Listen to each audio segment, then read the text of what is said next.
Welcome to REST, which stands for Resiliency and Empowerment Seminar today. I am your host, Susan Gans, and I am the founder of Gans Strategic Solutions, where we operate at the intersection of business and human behavior. This show is about hearing from leaders of small and mid-sized businesses as well as nonprofits. We hear about the journey of the leaders in their professions, as well as hear more about their organizations and how, in particular, they're being resilient in the past and today during these very challenging times. I am delighted today to have our guest, Regina Huber. A little bit about Regina. Regina and I know each other through various women's leadership initiatives. She is the CEO of Transform Your Performance, where she drives inclusive leadership and female advancement. With experience on 5 continents, including management positions at the Boston Consulting Group, Regina is a multicultural, multilingual, transformational leadership coach and consultant, a global inspirational speaker, author of the book Speak Up, Stand Out, and Shine, the white paper Diversity and Inclusion Initiatives Thrive with Maximum Leadership Support, and her signature framework, Powerful Leadership Transformation, self-empowering mindset and heart set, distinctive uniqueness, body and energy conscious presence, inspired and effective action. She leads a quarterly roundtable. And she is also involved in the community. She's a member of the advisory board of 2 foundations based in Nigeria and Australia. So welcome to the show, Regina. Thank you so much, Susan. I'm so delighted to be here. It's a real joy. Wonderful. So let's get started. Let's hear about the early days of your career. How did you go from consulting to the women's leadership and diversity and inclusion space? Well, I was really at the Boston Consulting Group in management positions for the most time. I started out in a different position, but I wasn't on the consulting side, but I did work a lot with the consultants. I actually worked with all levels at Boston Consulting Group all the time. And I was very curious and adventurous right from the beginning of my life, I should say. So I grew up on a farm in a small village, but always had this adventurous spirit. And one of the reasons I wanted to work at the Boston Consulting Group, frankly, was because they were a global company and I wanted to move abroad. And that's what I did. So I moved to Munich when I was 19, of course, and then to Spain, 26 years old. And the Boston Consulting Group really allowed me to move around a little bit in the world. And later, I also did that on my own. So I worked for them on several different continents, also in San Francisco at some point, in Brazil, in Spain, Portugal, and a little bit in Argentina. And that was my jumping board, so to speak, abroad. But then I also had my own businesses in Argentina and Brazil, and eventually moved back to the US about 8 years ago to New York City this time, and founded my now company, which is called Transform Your Performance. And it's really a result of all my eclectic previous experience. Even my passion for dance and my passion for holistic studies and neuroscience, all of that flows into this business. Of course, when I arrived here, I wasn't quite sure what I should make of all of this experience yet. So it took me a little time to figure that out.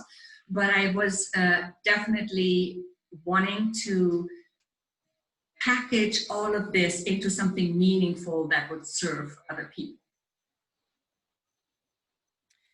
And then also my multicultural background, of course, Yes. and my curiosity, that all brought me to the world of diversity and inclusion as well, and female advancement and all these different causes.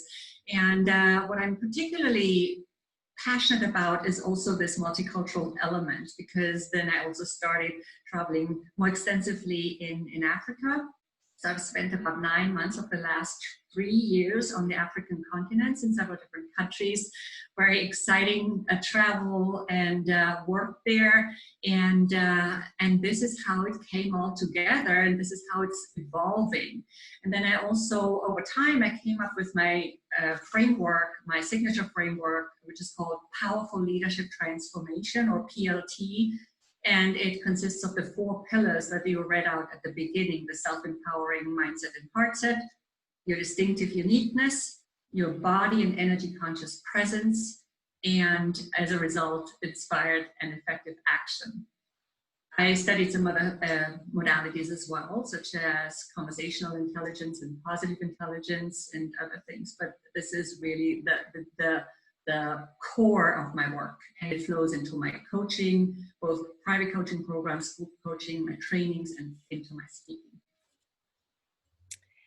It's interesting how you've brought all these facets together to your work, and based on your curiosity, you just go global and see other things in the world. And what has struck you about all these different cultures? What have you learned about these different cultures? Well, one thing that it all has in common, all this experience has in common, it has broadened my horizon tremendously. Yes, I've always traveled with an open mind. I had to, because I was always basically traveling on my own. Yes, and although some of the jobs were job transfers with BCG, but I also really at some point took all my stuff and I packed up and I moved from San Francisco back to Argentina, where I'd spent more limited time before already.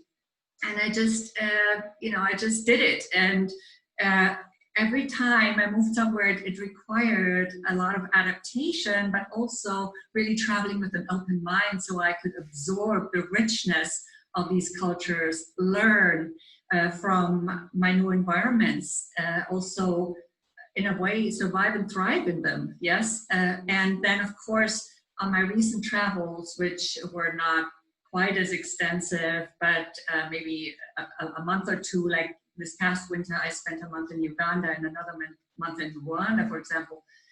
There I've done trainings, I've collaborated with leadership institutes and so on. And every time I go there and I teach, I learn just as much or even more myself. And that has been tremendously enriching. I think it's also really helped me to organically attract a very diverse clientele in my private coaching arena. So my private coaching clients, if you look through the names, through the list, then you will see that there are very diverse people in that group. And I didn't really plan for that. It came about organically because of this background, I think. And people now also say that people say it's easy to connect with you when I travel, and I think that I really take that compliment, and it makes me happy. So let's talk about resiliency, because as you've gone to these different countries, you've had to establish yourself and make connections, personal and professional. So talk about that journey of resiliency. Yes, of course. When I moved to Spain the first time around, I was 26. I had just learned Spanish a few months before. I just started studying Spanish the same year. And it was actually a great experience, because just 10 months later, I was promoted to head of office. And later on, I also was responsible for the office we opened in Portugal, and had a big role in the opening of that office, and later on Brazil as well. So it was definitely a very unique experience, in a sense that back then, we didn't have smartphones, we couldn't call home all the time, and it was a very different culture to what I was used to. So at first it was a little bit of a culture shock, and then I said, okay, I'm going to stay for a year, and it turned out to be 7 years, And then from there, I kept moving around in the world. I was back in Germany for a couple of years at some point too, but then I always had a foot outside of Germany. I knew I was going to move again, really, at the time. And later, as a business owner in Argentina and Brazil, I had to deal with several very severe corruption attempts. Yes. But giving into corruption would have meant to fall out of integrity for me, with integrity being my core value. So I couldn't do that, and it didn't make my life easier to not give into corruption.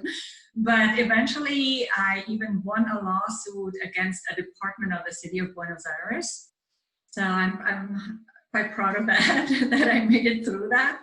And I didn't give in, and stood up for myself.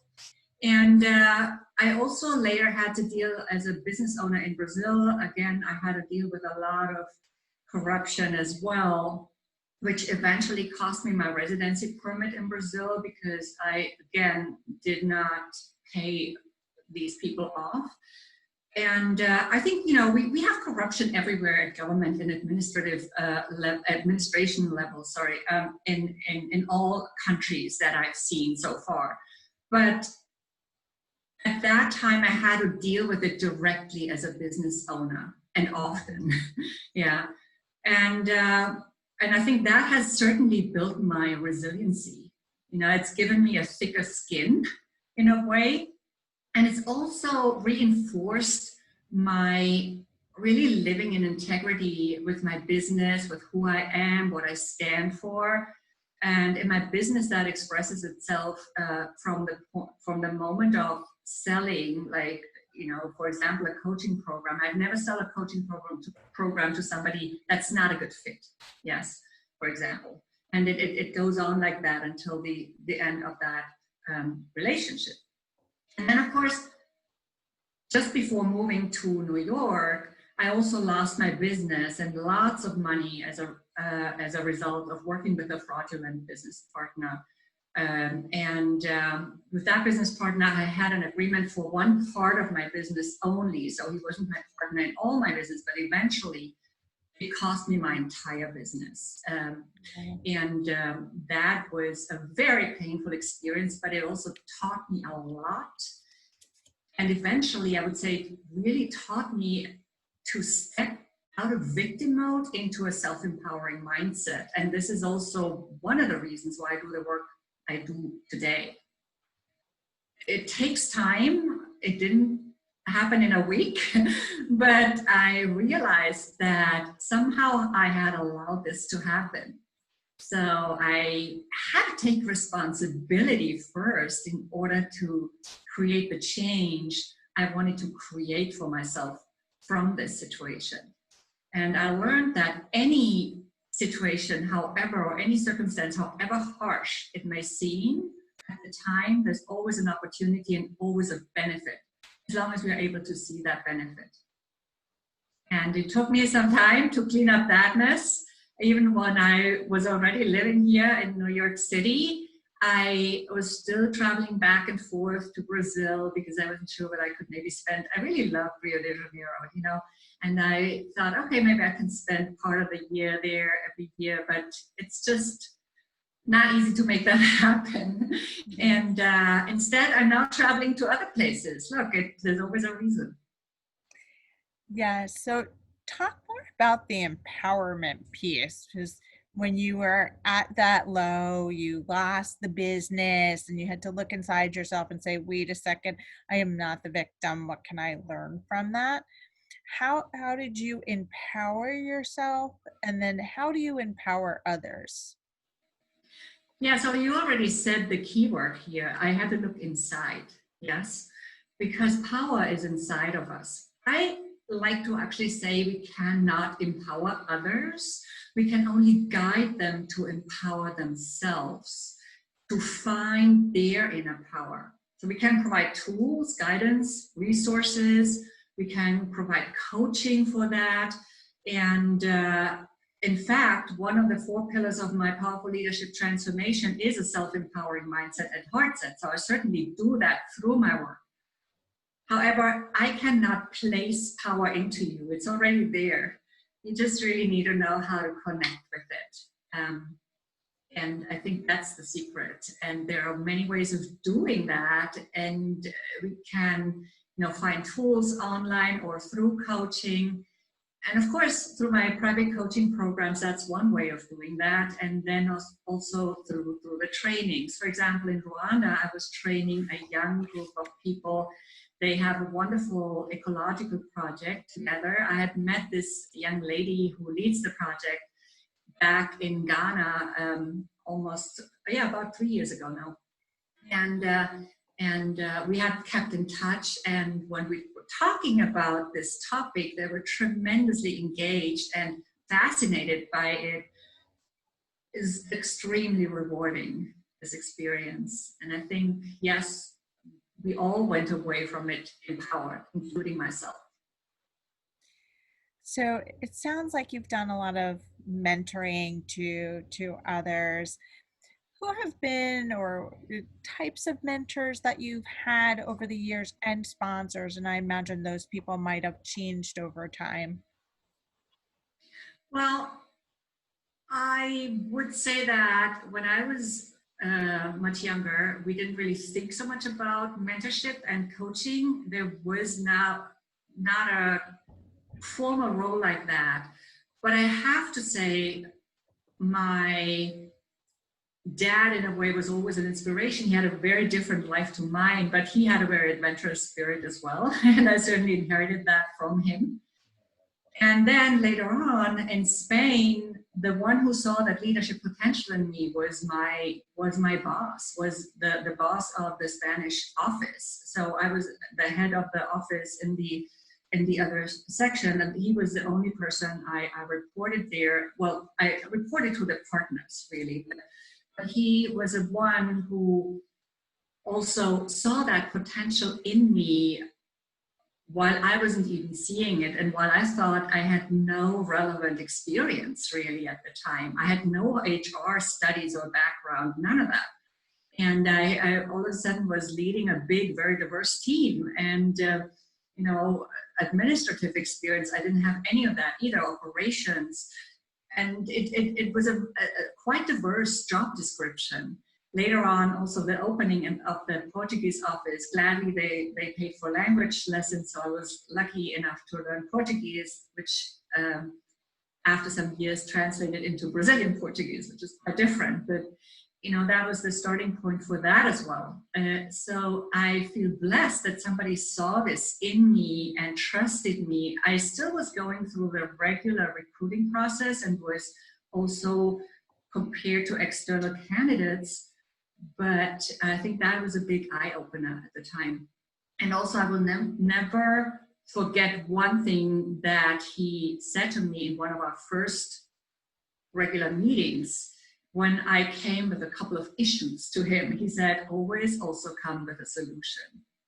Even if it's not the right solution, but always come with at least one solution. And I think that has certainly also marked me. And later on, well, I have certainly worked with coaches as well. Of course, I had to develop my own skills. I had to evolve and grow as a person. So I've spent quite a lot of money in coaching. Not always in the right coaching at first, but then after some time, you figure out what that is and where it's really worth investing. And these not so great coaching investments in the beginning have also taught me to really be, as I said before, in integrity, but also honest when it's not a good fit, because I think it doesn't really benefit me either and my image, my reputation, if I sell something that's not beneficial to the client. So it sounds like that you learned at a very early age about people who can help pull you up and things that uncomfortable situations that you were thrown in, how it became more comfortable and navigated through that uncertainty. And I really liked what you learned about when you bring up issues to come armed with at least one solution, and it doesn't have to be a perfect solution. So that was very powerful. So, Regina, what would you like people to remember about our conversation today? Well, what I really would like our audience to walk away with is that your power is inside of you. It's already there. It's really just a matter of finding a way to connect with it, to tap into it. Everybody has it. There is no need to look for power outside. The only real power is inner power. And of course, once we have that inner power and have found that, we can also become more powerful in a power position. That's different. That's a different aspect. Yes. And that's what I would like people to remember, because that can pick us up when we are in a low, and Yes. it can really help us out of a deep hole when we fall into one. And we all Yes. make our growth. Uh, we all have our growth experiences in life, so it doesn't always go up. It sometimes goes up and down. So we always need to remember this. So I'm going to repeat that. Your power is inside of you. You already have it. You need to connect with it. So, Regina, how can people find you? Well, my website is transformyourperformance.com. And then there's also my book on Amazon, Speak Up, Stand Out, and Shine, as Kindle, or if you prefer in print, you can also purchase it as a pocketbook. Feel free to drop me a note on LinkedIn. I'm on LinkedIn as Regina Huber, and I'd be more than happy to connect there as well. Wonderful. So I'm going to repeat that for our audience. So Regina's website is transformyourperformance.com. You can find her book on Amazon or the Kindle, which is Speak Up, Stand Out, and Shine. And you can also connect with her via LinkedIn at Regina Huber. So Regina, thank you so much for sharing your words about power and your journey. And to our audience, know that you do have the power within. You need to connect with it. And for our audience, we look forward to the next conversation.